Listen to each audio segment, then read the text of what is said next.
పూర్వాసంధ్యా ప్రవర్తితే, నిద్ర లేవాల్సిన సమయం కూడా తూర్పు దిశలో తూర్పు రేఖలు తెల్లవారుతుంటేనే నిద్ర లేవాలి మనం.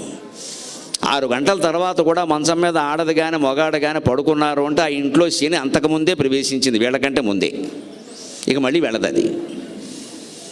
పిల్లలు ఎవరన్నా పడుకుంటే వేరే విషయం అండి. 8 ఏళ్ల లోపు పిల్లలు, 80 ఏళ్ళు దాటిన వాళ్ళు పడుకోవచ్చండి. వాళ్ళకి మనం సమయాలు చెప్పొద్దండి. 8 ఏళ్ల లోపు పిల్లలు ఎంతో, 80 ఏళ్ళు దాటిన పెద్దలు కూడా అంతే. 2 బాలురు 2 వృద్ధుల కింద లెక్క. 80 ఏళ్ళు దాటే పెద్దవాళ్ళు అంటే వాళ్ళని చిన్నపిల్లలను చూసినట్టే చూడాలి. ఇంకేం మన నిబంధనలు వాళ్ళకి చెప్పద్దు. ఇంకా వాళ్ళు ఎలాగో అలా ఉంటారు, ఇంకా సర్దేసుకోవడమే. చిన్నపిల్లలు అంతే. 8 ఏళ్ళు దాటుతున్నాయి అంటే నేర్పాలి ఖచ్చితంగా. ఓ గిల్లేనా లేపాలి వాడిని. ఈ కాలం పిల్లలు ఇంతేనండి అంటే కుదరదండి అక్కడ.